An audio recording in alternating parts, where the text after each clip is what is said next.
दोस्तों, अक्सर आपने सुना ही होगा कि तुर्की सन 2023 में बहुत ज्यादा ताकतवर होने वाला है। लेकिन क्या आपको पता है कि आखिरकार ऐसा क्या होगा जो कि तुर्की को सन 2023 में इतना ज्यादा ताकतवर बनाएगा? तो आज की इस वीडियो में हम इसी टॉपिक पर बात करने वाले हैं। चलिए दोस्तों, वीडियो शुरू करते हैं। इस कहानी की शुरुआत होती है सन 1914 से। ये वही वक्त था जब वर्ल्ड वॉर 1 स्टार्ट हुआ था और इसमें दो टीमें थी। पहली टीम ब्रिटेन की और दूसरी टीम जर्मनी की। जर्मनी की तरफ से ही तुर्की भी लड़ रहा था और उस वक्त तुर्की का नाम था ऑटोमन एम्पायर। तुर्की को फर्स्ट वर्ल्ड वॉर में बहुत बुरी तरह हार का सामना करना पड़ा था और उसी के साथ साथ वो पूरी तरह टूट चुका था। तुर्की को तोड़कर 40 देश और बनाए जा चुके थे। इसके साथ साथ तुर्की को ब्रिटेन के साथ एक एग्रीमेंट भी साइन करना पड़ा। उस एग्रीमेंट का नाम था लॉसन एग्रीमेंट। आज मैं आपको इस वीडियो में पूरा का पूरा लॉसन एग्रीमेंट समझाने वाला हूँ। इसी लॉसन एग्रीमेंट के जरिए तुर्की पूरी तरह 100 साल तक पस्त हो गया। लॉसन एग्रीमेंट में काफी सारी शर्तें थी।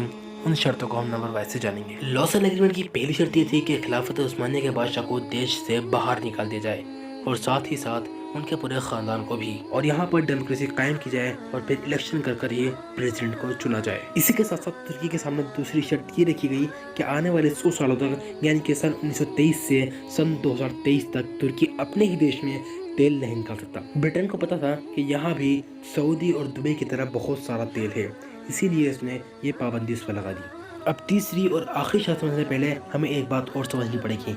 ये आप वर्ल्ड का मैप देख पा रहे हैं। ये है हमारा भारत। हमारे भारत तीन तरफ से पानी से घिरा हुआ है। ये भारत के तीनों तरफ जो हमारा समुद्र है, यहाँ से अगर 200 किलोमीटर की रेंज में कोई भी अगर शिप गुजरता है किसी भी कंट्री का, तो उस कंट्री से हम टैक्स लेते हैं। अपने अपने हिसाब से हर किसी देश ने अपने अपने टैक्स मुकर्रर कर रखे हैं। ऐसे ही है। अब आप तुर्की का भी मैप देखिए। तुर्की भी यहाँ 200 किलोमीटर तक किसी भी देश के शिप को आने जाने से पहले उससे टैक्स वसूलता था, लेकिन 1923 से पहले। 1923 के बाद ये सब कुछ बैंड कर दिया गया इसी लॉसन एग्रीमेंट के जरिए।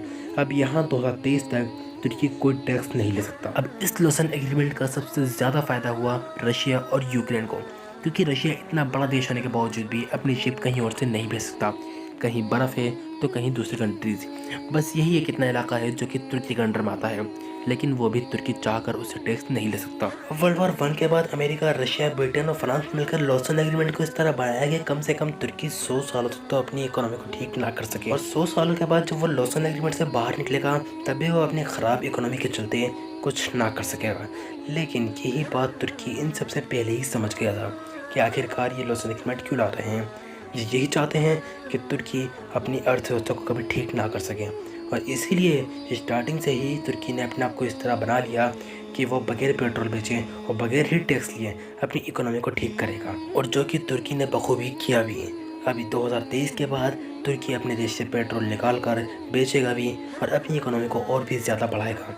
और तो और इस जगह से इस जगह तक शिप को जाने के लिए तुर्की यहाँ पर एक और पानी का रास्ता बना रहा है, ताकि जो भी शिप उसको टैक्स दे उसको कोई दिक्कत ना हो। तो दोस्तों, उम्मीद है आप समझ चुके होंगे कि क्या है लॉसन एग्रीमेंट और किस तरह लॉसन एग्रीमेंट के जरिए तुर्की को 100 सालों तक दबाकर रखा गया। और दोस्तों, अगर आपको वीडियो अच्छी लगी तो प्लीज़ लाइक करें और सब्सक्राइब जरूर करें।